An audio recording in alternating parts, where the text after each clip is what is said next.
কিছু রেস্ট্রিকশন যেমন মেনটেন করতে হয়, ধৈর্য ধরতে হয়।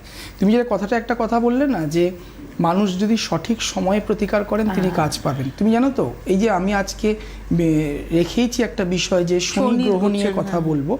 শনি গ্রহ এমন একটা গ্রহ যে গ্রহটা তোমাকে প্রতিকার করতেই দেবে না, মানে শনি তোমাকে কিন্তু অ্যাস্ট্রোলজারের কাছে যেতেই দেবে না। তুমি বলেছো শনি গ্রহের গোচরের ফলাফল। একদম আজকে আমাদের আলোচনা শনি গ্রহের গোচরের ফলাফলটা জানতে গেলে তো আমাকে তার ক্যারেক্টারটা জানতে হবে।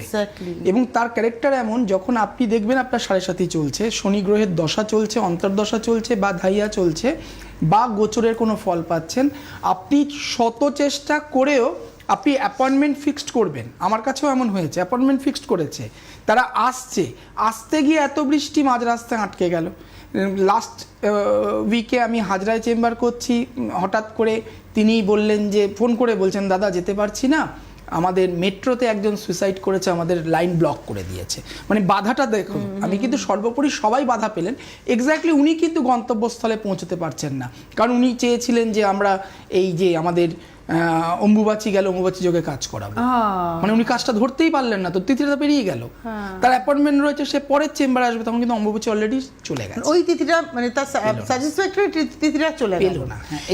আমি একটা কথা তোমার কাছ থেকে জানবো, তুমি যেটা বললে যে সঠিক প্রতিকার, আমার দীর্ঘ 26 বছরের অভিজ্ঞতা থেকে আমি যেটা দেখেছি সন্দীপ, সেটা হচ্ছে যে জ্যোতিষ বিচার, এটা আমার অভিজ্ঞতা, আমি এতদিন ধরে তোমাদের মতো অনেক মানুষের সাথে অনুষ্ঠান করেছি, অ্যাস্ট্রোলজারের সাথে করে আমার একটা ধারণা হয়েছে যে জ্যোতিষ শাস্ত্রের বিচারটা হচ্ছে গাণিতিক, একদম লজিক্যাল, তুমি যেটা বলছো পুরোটাই, পুরো লংজিটিউড ল্যাটিটিউড ম্যাথ ছাড়া তো হবে না। কিন্তু যখন প্রতিকার হচ্ছে, সেটার মধ্যে একটা আধ্যাত্মিক পাওয়ার, একটা ঐশ্বরিক পাওয়ার আছে, এবং বিশ্বাস। দেখো আজকে, এবং সেটা অবশ্যই তান্ত্রিক মতে 9টা গ্রহের আমরা রত্ন দিচ্ছি, তো প্রত্যেকটা রত্ন খুব ভালো করে বিবেচনা করলে বোঝা যাবে প্রত্যেকটা রত্নের কিন্তু এক রং নয়, আলাদা আলাদা রং রয়েছে। দ্যাট মিনস এখানে আমি খুব ছোটোবেলা, আমি কাহিনীটা এর আগেও বলেছিলাম, আমি খুব ছোটোবেলায় একটা আমাদের পপুলার চ্যানেল ছিল, চ্যানেলের নামটা আমি বলছি না, সেই চ্যানেলে আমরা যখন ফলো করছি দেখছি, সেখানে দেখানো হচ্ছে যে বিভিন্ন বিদেশ থেকে আসা সায়েন্টিস্টরা বা যারা জিওলজিক্যাল সার্ভে করে আর কি, বিভিন্ন জায়গায় যারা বিদেশিরা আমাদের ইন্ডিয়াতে এসে বিভিন্ন রকম ওরা রিসার্চ করে, তো মানুষ যখন মারা যাচ্ছে তারা সেই ফুটেজটা নিচ্ছে, যে যখন তাকে কাঠে জ্বালানো হচ্ছে, এবং তাদের ভীষণ পাওয়ারফুল ক্যামেরার মাধ্যমে ধরা পড়ছে যে মানুষটি পুড়ে যাওয়ার পর আমরা কালো ধোঁয়া দেখতে পাচ্ছি, বাট তার গা থেকে, মানে তার ধোঁয়া থেকে 9টা রং বেরোচ্ছে।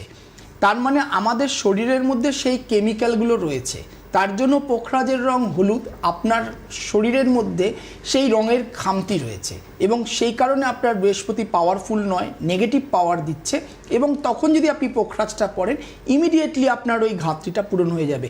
কাইন্ড অফ মেডিকেল অ্যাস্ট্রোলজি বলেও আমাদের কিন্তু শব্দ রয়েছে, সাবজেক্ট রয়েছে, কারণ কোনো রোগ আসার আগে আমরা অ্যালার্ট করতে পারি যে এই গ্রহের জন্য আপনার এই রোগটা হতে পারে, সারাতে পারবে না, সারাতে পারবো না। কেউ ক্যান্সার হয়ে গেছে, সে এসে যদি বলে দাদা আপনি পাথর দিন, কোনোদিন সারবে না। রোগের জন্য যেমন ভালো ডাক্তারের পরামর্শ হয়েছে, আপনি একদম স্টোন কমিয়ে দেবেন, ম্যাজিক করে দেবেন, হবে না। কিন্তু আমরা আগাম বলতে পারি যে তুমি এই জায়গাগুলো থেকে রেস্ট্রিকশনে চলো, তোমার লাংসের প্রবলেম হবে। আমার এই অনুষ্ঠান করতে করতেই আমার যখন অপারেশন, আমার প্রচন্ড অপারেশনের প্রবণতা, আমার এই বয়সে আমি দাঁড়িয়েছি, আমার 4-5 বার অপারেশন হয়েছে। আমাকে বলাই হয়েছিল যে তোমার অপারেশনের যোগ আছে, আমি তখন গুরুত্ব দিইনি, তখন তো প্রথম পরবর্তীতে যখন দেখলাম 5 টাইমস অপারেশন আমার হয়েছে, তখন আমি বিশ্বাস করলাম যে ডেফিনেটলি মঙ্গলের অবস্থানের জন্য এটা হয়েছে। একদমই তো অ্যাস্ট্রোলজিটা না ধীরে ধীরে বিশ্বাসের বিষয়, এবং মিলবে। তুমি যে কথাগুলো দেখবে না, আমরা এখানে বসে আজকে গতদিন বলছিলাম যে আমার 15 ইয়ার্স হয়ে গেল এখানে বসা, তুমি দেখবে আমি মানুষের সাথে কথা বলতে 5 বছর 6 বছর আগে কথা বলেছি, আমি ফোন করেছেন, আমি ওনাকে প্রেডিকশন দিয়েছি, আমার হয়তো মনে নেই, উনি রিপিট করছেন, দাদা আপনি বলেছিলেন, আমি তখন মানিনি, এই ঘটনাটা আমার ঘটে গেল।